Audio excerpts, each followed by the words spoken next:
Bienvenue dans le Studio Clarté, le podcast qui met en lumière les entrepreneuses. Je suis Mélanie et avec mon studio d'enregistrement itinérant, je parcours les salons, les foires et les festivals pour tendre le micro à celles qui osent entreprendre. Ensemble, on parle positionnement, opportunité, ambition et alignement de vie. Mon travail au quotidien ? Accompagner les chefs d'entreprise à créer la communication qui leur ressemble pour mieux vendre. Écoutez mon invité du jour pour une belle dose de conseils et d'inspiration.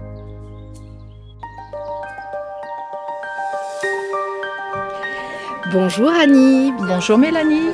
Tu es la première invitée de ce podcast aujourd'hui et je suis ravie de t'avoir à mon micro. Annie, tu es entrepreneuse depuis longtemps sur le territoire de l'Audomarois. Première question, Annie, présente-toi. Quelle est aujourd'hui ton activité ?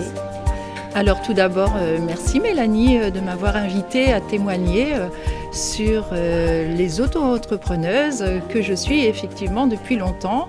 Donc j'ai 56 ans, je suis thérapeute en développement personnel formée à l'hypnose, la PNL, et je me suis spécialisée dans la thérapie de couple il y a maintenant un peu plus de 6 ans, en sexothérapie également, et j'accompagne les individus à évoluer dans leur parcours de vie et à mieux s'aimer, et à mieux se comprendre, à mieux communiquer.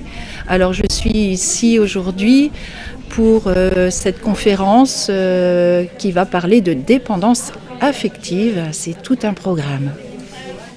Belle conférence alors tout à l'heure au programme. Donc tu disais que tu étais depuis quelques années spécialisée dans la sexothérapie, mais avant ça tu as fait plein d'autres choses. Oui, tout à fait. Alors je suis entrepreneuse depuis mes 23 ans. J'étais coiffeuse, j'ai eu un salon rue Carnot à Saint-Omer. Ensuite, j'en ai eu un deuxième, rue d'Arras. Et on sait pertinemment que la coiffure, c'est un lieu de confidence. Nous sommes les psys de nos clientes.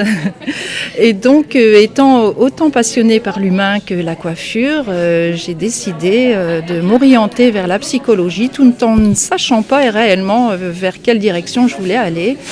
Et j'ai eu la chance de me former il y a plus de 20 ans maintenant à tout ce qui concerne le conseil en image, tout ce qui va être lié à l'image de soi, ce qui m'a amené un jour à me dire pourquoi j'en ferais pas mon métier à part entière.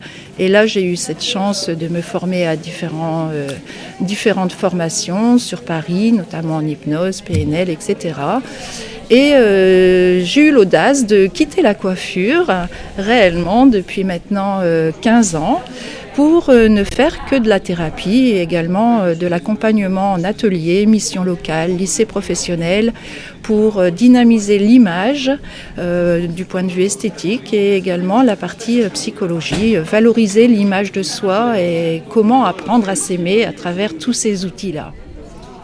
C'est passionnant ça, et du coup quand même très divers.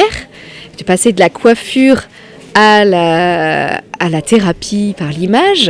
Alors, bien sûr, ça peut se rejoindre, mais qu'est-ce qui a fait qu'à un moment tu t'es dit non, je suis pas exactement à ma place et comment on ose franchir ce cap de je ferme mon salon de coiffure et je deviens indépendante et thérapeute. C'est quand même pas évident. Oui, effectivement. Alors je dirais pas que je n'ai pas été à ma place, que ce soit en tant que coiffeuse et de rester dans ce domaine-là. Je dirais que j'ai toujours été à ma place.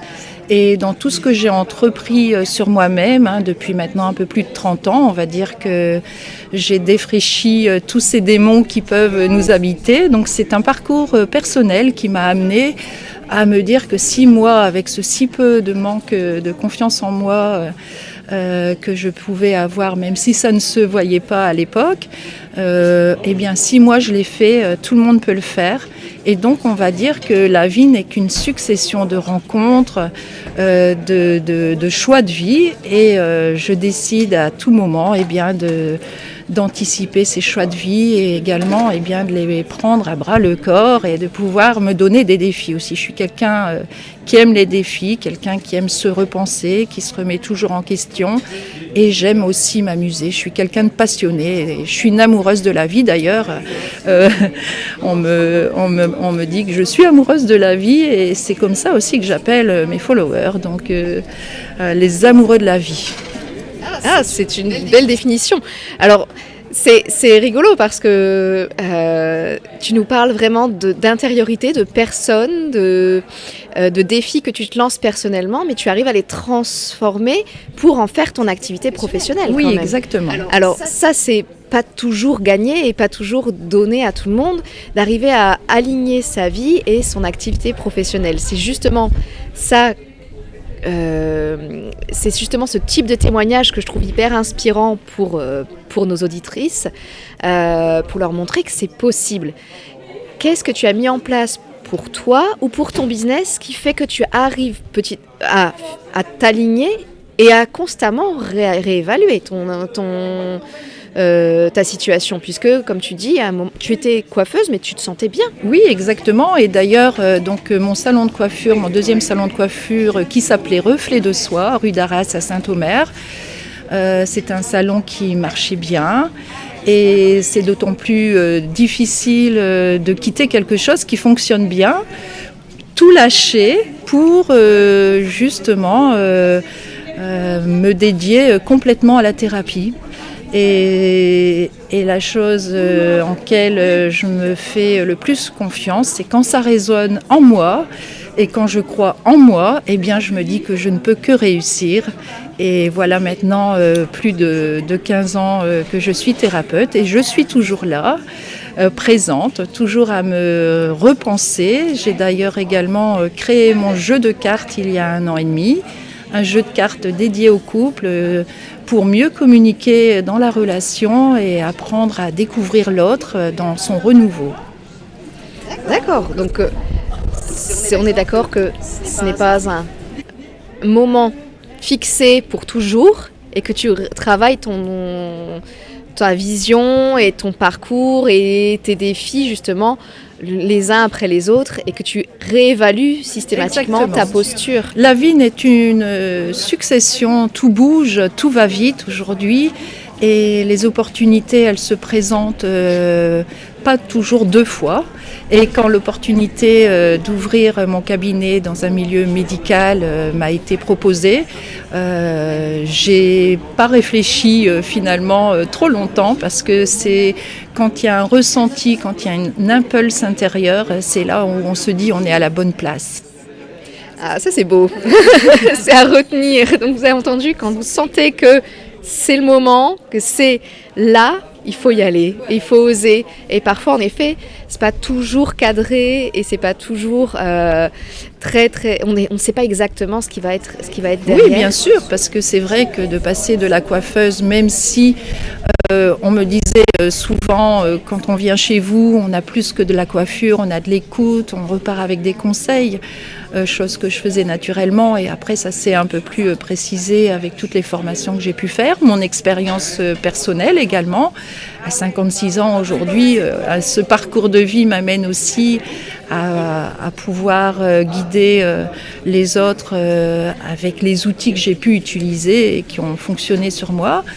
Et c'est vrai que quand on est passionné par ce qu'on fait, on ne peut que réussir. Et je n'aime pas vivre avec des regrets. Alors je préfère me tromper en me disant j'ai osé. Et jusqu'à présent, je ne me suis pas trompée. Donc je continue sur ma lancée à faire les choses qui me réussissent.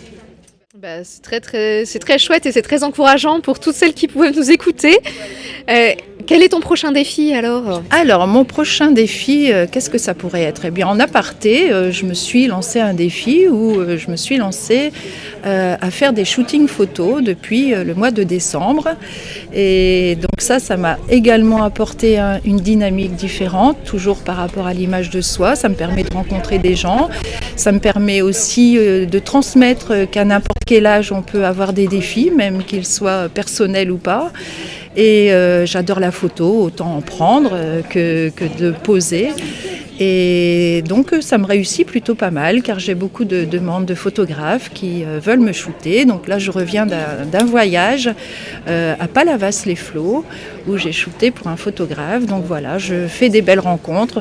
Mon mot d'ordre dans la vie, c'est de m'amuser, même si pour l'instant je n'en vis pas. J'ai eu l'occasion aussi de faire un défilé de mode très récemment en partenariat avec l'agence Paradoxe. Donc c'est très enrichissant, ça permet également de dépasser ses peurs, sa zone de confort, parce que même si j'ai plutôt confiance en moi, et bien de défiler, de faire quelque chose de nouveau, c'est de se dépasser. Les voyages, je n'aime pas trop, donc c'est encore une fois se dépasser. Et tout ça m'amène à avoir davantage ce perfectionnement, à s'aimer davantage, à dépasser ses peurs. Et je pense que les peurs, elles ne sont que dans notre tête. On peut tout dépasser à partir du moment où on fait les choses avec passion, avec cette idée qu'on ne peut que réussir. Eh bien écoute, c'est magnifique. Alors, bonne chance dans ta nouvelle carrière, prochaine carrière à 56 ans de modèle. Bon, en tous les cas, pour l'instant, je n'envisage pas une carrière. Maintenant, sur un malentendu, on ne sait jamais. Et qui sait? Alors je voulais aussi te dire que j'avais eu le défi également d'avoir mon propre podcast que tu peux retrouver sur Deezer, Spotify. J'ai ma chaîne YouTube également, La Voix d'Annie. Donc ça c'était aussi un défi parce que je ne touchais pas à tout ce qui est audio, visuel. Donc là aussi, ça m'a demandé beaucoup d'efforts, beaucoup de travail, des formations également. Mais j'aime apprendre, j'aime découvrir, j'aime transmettre. Et je pense que tu n'es pas loin de penser comme moi et d'être comme moi, avec la lumière que tu dégages en tous les cas. Merci beaucoup. Écoute, ravie du coup d'avoir fait ce podcast qui pourrait presque être un podcast croisé entre La Voix d'Annie et Clarté. Complètement. Merci beaucoup Merci Annie. Mélanie. Merci.